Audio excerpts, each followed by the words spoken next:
Good morning बच्चों। आज जो हम पढ़ने जा रहे हैं वो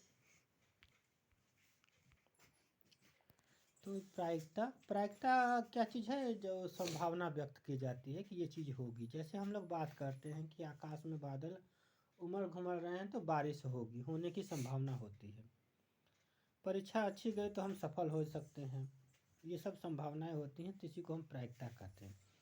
जैसे कि एक एग्जाम्पल में आप देख सकते हैं कि सिक्का है। सिक्का हम लोगों ने देखा है, सिक्के को उछालते हैं तो सिक्के में दो चीज़ें होती हैं, एक शीर्ष होता है और एक पूँछ होती है। पूँछ जो होती है वो 1 2 लिखा रहता है और शीर्ष जो होता है जहाँ पर शेर का सिर बना हुआ है।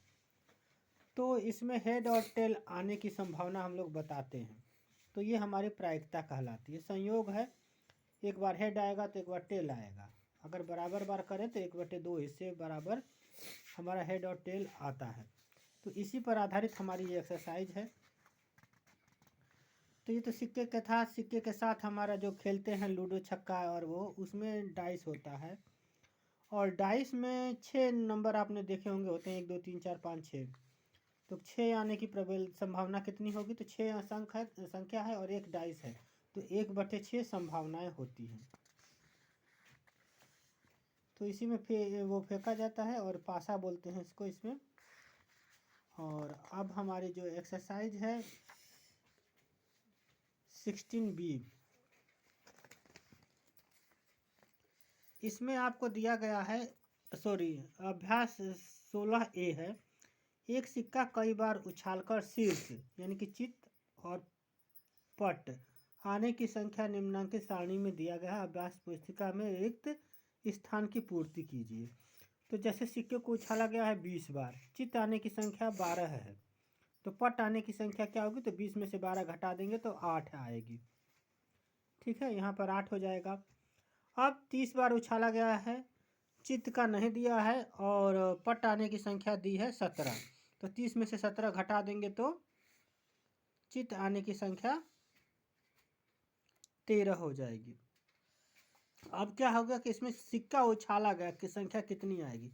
तो 22 बार चित्त आया है और 18 बार पट आया, तो दोनों को जोड़ देंगे तो संख्या जो होगी जो 40 होगी। इसी प्रकार 32 और 28 दिया है तो टोटल कर देंगे 60 हो जाएगा। अब यहाँ से पट आने की संख्या निकालनी है, तो टोटल संख्या जो उछाला गया सिक्का n और चित्त आने की संख्या m, तो n - m कर देंगे। तो इस तरह से हम इसको हल करेंगे। इसी प्रकार पंक्ति में जो अब पासे की बात की गई है, पासे को फेंका जा रहा है, तो पासा जो है 15 बार फेंका गया है। अब इसमें निकालने के लिए हम क्या करेंगे कि जितनी बार पासों को फेंका गया सबको जोड़ देंगे। तो 2 3 5 4 9 9 2 11 बार आया है, तो इसमें जो खाली जगह है 6 आने की संभावना कितनी हो जाएगी? तो 15 में से 11 घटा देंगे 4 आ जाएगा। इसी प्रकार इन सबको जोड़ करके घटाएंगे तो यहाँ पर 8 आएगा और इसमें 10 आएगा। इसी प्रकार सारे हल हो जाएंगे जो भी टेबल है। अब इसमें जो है एक और है क्वेश्चन तीसरा, कि समांगी पासों के 48 बार फेंकने पर प्रत्येक फलक के ऊपर आने की संभावना को समान मान लेने पर ज्ञात कीजिए कि अंक 1 2 3 4 5 6 में से प्रत्येक कितनी बार ऊपर आएगा। तो यहाँ पर हमें 48 बार फेंका गया है और 1/6 आने की संभावना होती है। एक अंक के ऊपर आने की संभावना 1/6 होती है, जबकि पासे को 48 बार फेंकने पर एक अंक के ऊपर आने की जो संभावना है वो क्या हो जाएगी? 48/6, यानी कि 8 बार एक आएगा ऊपर। इसी प्रकार जितने भी 1 2 3 4 5 6 हैं, इनके ऊपर आने की संभावना जो होगी 8 बार होगी। अब आते हैं, जैसे इसमें हमको निकालनी है प्रायिकता कितनी निकलेगी। तो प्रायिकता निकालने की एक घटना है, तो घटना की प्रायिकता जो है घटना के अनुकूल परिणामों की संख्या बटे कुल संभव परिणामों की संख्या का हम भाग दे करके हम इसको निकालते हैं। अब आते हैं अभ्यास जो है हमारा 16B में जैसे पहला क्वेश्चन दिया गया है, 2 सिक्के एक साथ 40 बार उछाले गए हैं। यदि एच एच एच टी और टी एच क्रमशः 9, 8, 12 बार आए हों तो ज्ञात कीजिए कि टी टी कितनी बार आएगा। तो इन सब को हम क्या करेंगे कि यहाँ पर जोड़ देंगे। जैसे एच एच है plus H T plus T H plus T T, और दो सिक्कों को एक साथ उछाले गए कुल संख्या कितनी बार उछाला गया मतलब, तो ये कितनी बार उछाला गया था 40। एच एच जो था 9, एच टी 8, टी एच 12 और टी टी निकालना है। तो इनको जोड़ देंगे तो 9, 12, 8, 20, 9, 29 हो गया। 29 को इधर ले आएंगे तो 11 बार हमारे टी टी सिक्के आएंगे।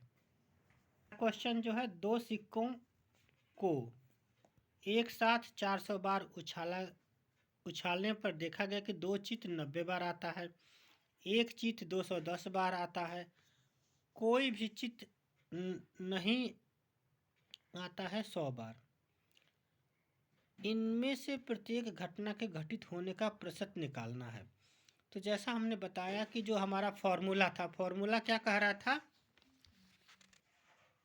फॉर्मूला जो था घटना की प्रायिकता आने की घटना के अनुकूल परिणामों की संख्या बटे कुल संभव परिणामों की संख्या है।